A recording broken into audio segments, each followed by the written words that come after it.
BA, BCom, BSc, MA, MCom करें विश्व की सबसे बड़ी यूनिवर्सिटी इग्नू से। सॉल्व असाइनमेंट्स और गाइड बुक्स प्राप्त करें। संपर्क करें Mahakal computers, DAV PG college के पास, पंच मंदिरा मोड़ से दाहिने, सिवान।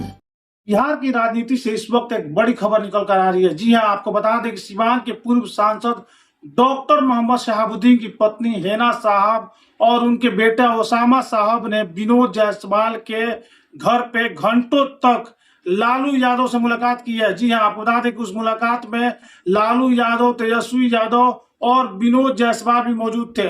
लगभग 1 घंटे तक ये बैठक चला है और उस बैठक के बाद कई अहम फैसले लिए गए हैं जो अब धीरे धीरे निकल के मीडिया में आएगा, खबरों में आएगा, जब लोग को मालूम चलेगा। आपको बता दें कि लोकसभा चुनाव में जिस तरह से हेना साहब ने राजद का बहिष्कार करते हुए निर्दलीय उम्मीदवार के रूप में चुनाव लड़ा था, उसके बाद से यहाँ पे आरजेडी को करारी हार का सामना करना पड़ा था। न सिर्फ आपको बता दें सिवान, बल्कि सिवान, छपरा, गोपालगंज सहित कई ऐसे सीट है जिन सीटों पे राजद को काफी नुकसान उठाना पड़ा था, जिसके बाद से लगातार मीडिया में ये खबरें चल रही थी कि कहीं ना कहीं हेना साहब को राजद का दामन थामना चाहिए और राजद की भी मजबूरी हो गई थी कि हेना साहब को पार्टी में ली जानी चाहिए। और इसी को लेके तमाम अटकलों पर अब विराम लगता हुआ दिख रहा है। आपको बता दें कि ओसामा साहब और हेना साहब पटना स्थित विनोद जायसवाल के घर पे घंटों मुलाकात की है। लालू यादव से और तेजस्वी यादव से मुलाकात हुई है और इसको लेके क्या कुछ बात हुई है, लगातार इस खबर में हम आपको अपडेट देने का काम करेंगे। लेकिन आपको बता दें कि राज्यसभा चुनाव भी होने वाला है। कहीं ना कहीं राज्यसभा सीट को लेके भी हो सकता है कि बात बन गई हो, क्योंकि पाटलिपुत्र लोकसभा से मीसा भारती चुनाव जीती है। मीसा भारती का जो राज्यसभा में सीट था वो सीट खाली हो गया है। ऐसे में कई सारे लोग ये कयास लगा रहे थे कि हेना साहब को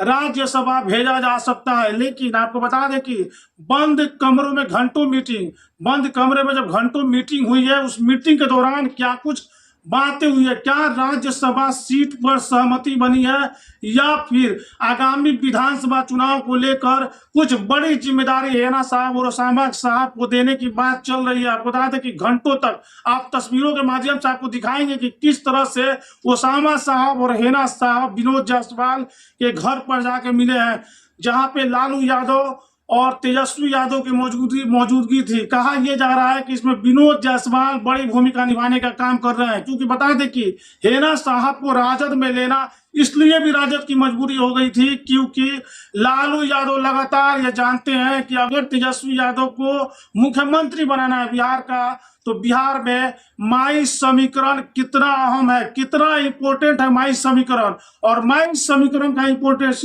तब भी बढ़ जाता है जब शहाबुद्दीन परिवार राजद से जुड़ता है, क्योंकि आप बता दें कहीं ना कहीं जो बिहार के मुसलमान हैं वो कहीं ना कहीं आप बता दें कि राजद से सिर्फ इसलिए सटे हैं क्योंकि शहाबुद्दीन साहब ने राजद को बहुत कुछ दिया। ऐसा मुसलमान कहते हैं कि शहाबुद्दीन साहब के वजह से ही हम लोग राजद में बने हुए थे और इसका खामियाजा हालांकि राजद को भी उठाना पड़ा था। बता दें जब लोकसभा चुनाव हुए थे और हेना साहब ने जब निर्दलीय उम्मीदवार के रूप में चुनावी मैदान में खड़ी हुई थी, तो हेना साहब से कम वोट अवध बिहारी चौधरी को आया था। यानी सिवान में जब लोकसभा चुनाव हुए थे तो बीजेपी के प्रत्याशी, जो आप बता दें एनडीए प्रत्याशी जदयू से विजय लक्ष्मी कुशवाहा चुनाव जीती, लेकिन हेना साहब लगभग 3 लाख वोट लेकर आई थी निर्दलीय उम्मीदवार के रूप में।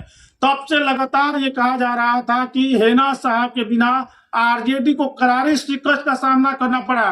वे भी एक ऐसे उम्मीदवार पर आरजेडी ने उतारा था जो कि सिवान के कहीं ना कहीं राजनीति के भीष्म पितामह कहे जाते हैं, अवध बिहारी चौधरी। बिहार विधानसभा का अध्यक्ष रह चुके हैं, कई बार विधायक रह चुके हैं, बावजूद इसके करारी हार का सामना करना पड़ा था हेना साहब के सामने। तभी से लेकर लगातार ये अटकलें चल रही थी कि आखिर इसमें क्या करना चाहिए। लगातार इस तरह की बातें चल रही थी कि हेना साहब को राजद में लाया जाए। वही हेना साहब भी 3 लाख वोट यानी लगभग 1 लाख वोट से जब चुनाव हार गई, तब भी ये कयास लग रहा था कि हेना साहब को भी अब आरजेडी का दामन थाम लेना चाहिए। कई तरह की खबरें लगातार हम लोग भी खबरें आपको दिखा रहे थे और इससे आपको बता दें कि हेना साहब के राजद में जाने से कहीं ना कहीं जो आरजेडी का बैलेंस गड़बड़ा रहा था वो बैलेंस अब सब कुछ बराबर हो जाएगा और कहीं ना कहीं बाकी के उम्मीदवारों को इसका फायदा मिलेगा। क्योंकि आपको सिवान के बारे में बता दें, सिवान के 6 विधानसभा के बारे में अगर बता दें तो आपको 6 विधानसभा जिसमें आपको बता दें कि 2 और विधानसभा आप जोड़ दीजिए, जिसमें महाराजगंज है और घोड़िया कोटी, यानी टोटल 8 विधानसभा सीमान में होते हैं। और इन 8 विधानसभा में हेना साहब का महत्व कितना ज्यादा है, इसका अंदाजा आप बखूबी लगा सकते हैं। क्योंकि पिछले बार जब चुनाव हुए थे तो बड़हरिया से बच्चा पांडे की बात करें, या फिर हरिशंकर यादव की बात करें रघुनाथपुर से, या फिर आप माले विधायक अमरजीत कुशवाहा की बात करें, या फिर सदर विधायक और बिहारी चौधरी की बात करें, ये तमाम विधायक जो चुनाव जीते थे, इसमें माई समीकरण का फैक्टर बहुत बड़ा था। माई समीकरण का रोल बहुत ज्यादा था। और उनका आपको बता दें कि हेना साहब का भी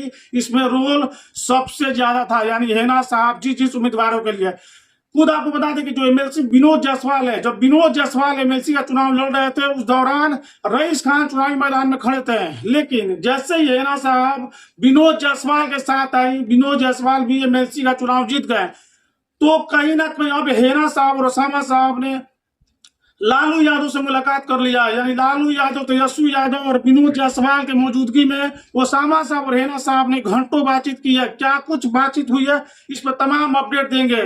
लेकिन बड़ी खबर यह है कि अब हेना साहब फिर से अपने पुराने घर जा सकती हैं। यानी राजद का दामन एक बार फिर से हेना साहब ने लगभग थाम लिया है। और इस खबर पर तमाम अपडेट के लिए बने रहिए हमारे साथ।